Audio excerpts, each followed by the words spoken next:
जय हिंद दोस्तों। आज हम पढ़ने वाले हैं एमए का पाठ्यक्रम। एमए के पाठ्यक्रम में जो पेपर का नाम है आधुनिक हिंदी कथा साहित्य। अब हम इसको समझते हैं कि इसके बीच में पढ़ना क्या है, हमारा पाठ्यक्रम है क्या। तो पहला है उपन्यास, दूसरा है कहानी और कथा। इन दोनों में एक चीज कॉमन है, दोनों में जो तत्व है छः छः हैं। तो उपन्यास कहते किसे, इसको समझ लेते हैं, इसकी परिभाषा कैसे लिखेंगे। उपन्यास वो होता है जिसमें एक जगह का पूरा सचित्र वर्णन किया जाए और जिसमें लोगों के पात्रता और वहाँ के वातावरण, समय, संवाद सब कुछ सम्मिलित हो, उसे उपन्यास कहते हैं। तो हमारे उपन्यास में कुल 6 तत्व होते हैं। वो कौन कौन से हैं? पहला होता है कथा वस्तु, हम किसके बारे में लिख रहे हैं, क्या चीज दर्शाना चाह रहे हैं, वो कथावस्तु बहुत मायने रखता है। दूसरा होता है पात्र योजना, कथावस्तु पात्र योजना। पात्र योजना का मतलब होता है कि हम उसके बीच में कौन कौन से पात्र रखेंगे, नाम क्या रखेंगे, जिससे लोगों को मनमोहक लगे और समझ में भी आ जाए। तीसरा होता है संवाद। संवाद का अर्थ होता है एक दूसरे के बीच में कही हुई बातों को संवाद कहते हैं। जैसे कि हमने कुछ बोला और उसने कुछ बोला। मंचन जब करते हैं तो उसमें संवाद एक बहुत बड़ी भूमिका रहती है, क्योंकि जब मंचन करते हैं तो इधर से कुछ सवाल होते हैं, उधर से कुछ जवाब होते हैं, तो लोगों में जो आनंदमय होता है उसी संवाद कहते हैं। फिर तीसरा होता है देश काल एवं वातावरण। पूरे कहानी का सार जो तय करता है वो देश काल एवं वातावरण तय करता है। अब बात को समझिए, वर्तमान समय में जितने उपन्यास लिखे जाएंगे वर्तमान समय के देश काल वातावरण को देख कर लिखे जाएंगे कि भारत देश में पॉल्यूशन है, एजुकेशन है, जो भी है, लेकिन इस समय का वातावरण जो है वो लिखा जाएगा। आधुनिक जो हमारा साहित्य लिखा गया उस समय का जो वातावरण जो था, अंग्रेज जा रहे थे, भारत देश में नई चेतना जग रही थी, उसी हिसाब से जो समस्याएं थी उन्हीं चीज़ों को हम अपने उपन्यास में संजो कर रखते हैं और संजोया भी गया है। आप अब इस कहानी में देख नहीं पाएंगे कि गोदान में कैसे शोषण के बारे में बताया जाता है कि कैसे होरी नाम का एक किसान होगा, उसका शोषण किया जाएगा, और ये हमारे पाठ्यक्रम में मिलेगा। तीसरी बात होती है भाषा शैली। भाषा शैली का बहुत ही बड़ा महत्वपूर्ण योगदान होता है, क्योंकि अब भाषा शैली ही नहीं समझ पाएंगे तो हम क्या ही कर सकते हैं। भाषा शैली का अर्थ ये होता है कि अब जैसे कि हम यहाँ पे अवधि बोलते हैं और हमको अंग्रेजी में कोई समझाए कि भैया ये समझो, तो हम नहीं समझ पाएंगे, क्योंकि उस समय की हमारी जो भाषा शैली हो अवधि की है। तीसरा जो छठा है वो है उद्देश्य। उद्देश्य, किसी भी कहानी लिखने का उद्देश्य क्या होता है। जैसे कि हम कोई कहानी लिखते हैं तो लोगों तक ये संदेशा पहुंचाते हैं कि इस समय ये शोषण हो रहा है और इसे नहीं होना चाहिए, और यही हमारे उपन्यास में पढ़ने को मिलेगा। अब समझते हैं कहानी। ये तो रहा उपन्यास, नीचे आ गया कहानी। कहानी के भी 6 ही तत्व होते हैं, और उपन्यास और कहानी में अगर अंतर की बात की जाए तो इतना अंतर होता है कि उपन्यास एक बड़ा होता है, इसमें सभी पात्र बहुत ज़्यादा होते हैं और एक ये मूवी की तरह बन जाता है। कहानी एक छोटी मूवी की तरह बनता है, जो कि छोटे छोटे रील्स बनाए जाते हैं, छोटे छोटे मीम्स बनाए जाते हैं। वो है कहानी, कि छोटी सी कहानी को लेकर के हम आप लोगों के बीच में दर्शा रहे हैं, वो कहानी होता है। एक पूरी पिक्चर बना देते हैं, उसे कहते हैं उपन्यास। तो समझते हैं इसके तत्व क्या होते हैं। पहला तत्व होता है देश काल सॉरी क्या लिखा है, कथा वस्तु। इसमें भी वही कथा वस्तु सोचा जाता है कि किसके बारे में लिखना है। फिर दूसरा होता है कथा वस्तु के बाद हम सोचते हैं कि चरित्र चित्रण। हम चरित्र चित्रण किसके ऊपर दर्शा रहे हैं। अगर कोई कहानी लिख रहे हैं तो उस कहानी के कहने का हमारा जो चरित्र चित्रण है किसके ऊपर है, बच्चों के ऊपर है या दादाओं के ऊपर है या बूढ़ों के ऊपर है, या फिर क्या है।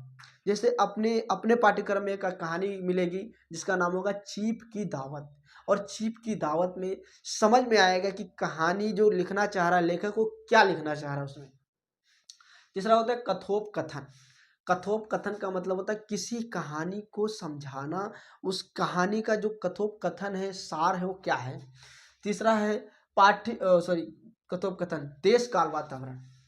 इसमें भी वही चीज बताया गया कि जैसे कि वर्तमान समय की समस्या पता क्या है। एक पढ़ा लिखा व्यक्ति अपने माँ बाप को बार बार देखता रहता है, कोसता रहता है कि यार अगर कोई व्यक्ति आएगा मेरे यहाँ, कोई मतलब डीएम सीएम आ गया तो उस समय क्या होगा। जैसे कि वर्तमान समय में कोई डीएम का काफिला निकलता है, कोई पीएम का काफिला निकलता है, तो नीचे अगल बगल की जितनी झुग्गी झोपड़ी होती है उनको ढक दिया जाता है कि मोदी के नज़र में ये चीज ना आए, या फिर किसी पीएम के नज़र में ये चीज ना आए। तो वो देश काल का वातावरण जरूर उस समय झलकेगा, पता चलेगा, दिखेगा। फिर होता है भाषा से। किसी भी कहानी को हो, उपन्यास हो, कुछ भी हो, भाषा शैली जरूर आएगी, क्योंकि भाषा शैली का अर्थ होता है अपनी भाषा में अगर है तो हम समझ में अच्छे से समझ लेते हैं। इसलिए अवधी भाषा में जितने लेखक हुए वो अवध में ज़्यादा पर मतलब प्रचलित हुए। जहाँ पे जिस भाषा में चलता है उस भाषा में उसको समझाया जाता है। जैसे कि कोई मूवी है, अब तेलुगु मूवी साउथ में चलती है, लेकिन वही मूवी को हम ट्रांसलेट करके जो भाषा में परिवर्तन करके हिंदी में अपने यहाँ चलाते हैं। फिर होता है उद्देश्य। इस कहानी का भी कोई उद्देश्य होता है कि इस कहानी के माध्यम से आपको ये बताना चाह रहे हैं कि आप इस रास्ते से भटक चुके हैं और आपको ये नहीं करना चाहिए। अब हमारे में जो जो हमारा पाठ्यक्रम है उसमें दो उपन्यास मुख्य हैं। पहले का नाम है गोदान और दूसरे का नाम है द्वीप के नदी के द्वीप। पहले का नाम गोदान और दूसरे का है नदी के द्वीप। आप देखिए दूर दूर से उपन्यास गोदान नदी के द्वीप। अब गोदान के लेखक मुंशी प्रेमचंद्र जी हैं, लेकिन यहाँ पे प्रेमचंद्र क्यों लिखा गया है? मुंशी प्रेमचंद जी का इकलौता नाम ये नहीं था। ये एक पत्रिका चालू की जिसमें दो व्यक्तियों ने मिलकर चालू किया। आखिरी में वो बड़ा बड़ा नाम होने के कारण दोनों पत्रिकाओं में एक नाम उनका मुंशी और इनका प्रेमचंद, तो मुंशी प्रेमचंद्र नाम पड़ गया, लेकिन समझते हैं प्रेमचंद्र। नदी के द्वीप, ये तो हमारे रहे उपन्यास के नाम। अब हम थोड़ा सा समझ लेते हैं कि गोदान में है क्या। थोड़ा सा भी समझ लेंगे, इसके बाद जब बड़ी क्लास लाएंगे तो सिर्फ गोदान के बारे में बात करेंगे। तो गोदान जो है वो एक गांव की कहानी है जिसका मुख्य पात्र है होरी। होरी एक बहुत ही गरीब व्यक्ति है। उसके ऊपर जो शोषण करने वाले व्यक्ति हैं उनका नाम है दाता दीन, दाता दीन महतो।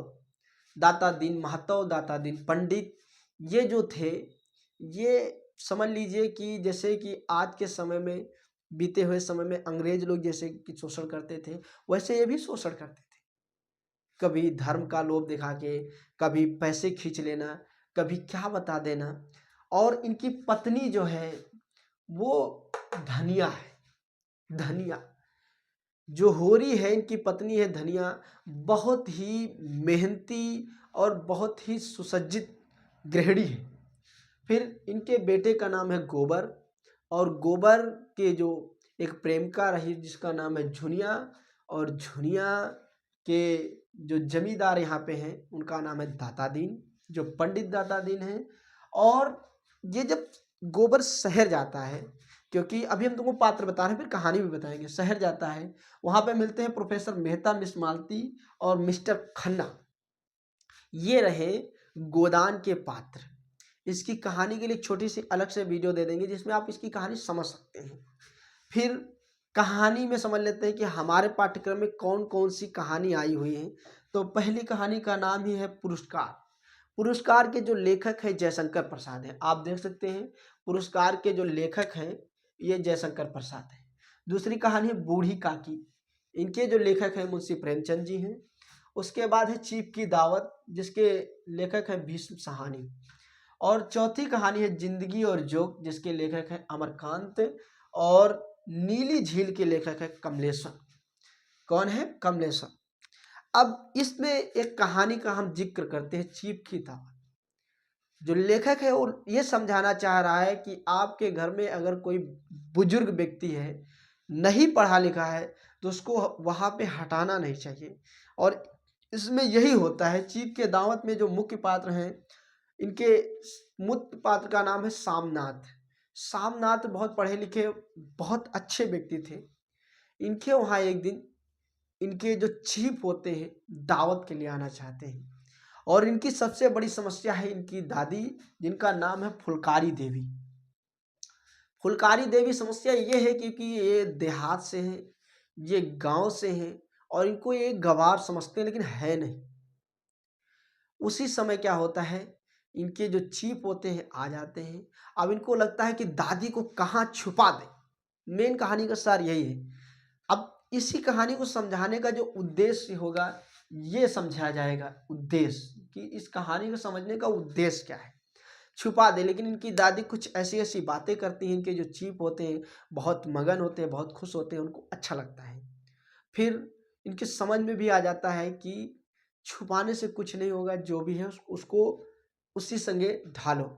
ये जो कहानी के लेखक हैं वो बहुत ही अच्छी बात हम लोगों के बीच में समझाना चाह रहे हैं। विश्व सहानी जी ये समझाना चाह रहे हैं कि अगर आपके घर में कोई बुजुर्ग माता पिता है, उसको दूर मत करो, उससे बड़ा तुम्हारे जीवन में कोई नहीं है। और इस कहानी का सार भी यही है। कहानी का नाम है चीप की दावत। तो ये हमारा पाठ्यक्रम एमए प्रथम सेमेस्टर, पेपर का नाम आधुनिक हिंदी साहित्य के अंतर्गत पढ़ा जाएगा और इससे ऊपर पेपर नहीं आएगा। तो आप बताइएगा, आपको जानकारी कैसे लिए। धन्यवाद। मैं मोहित कुमार।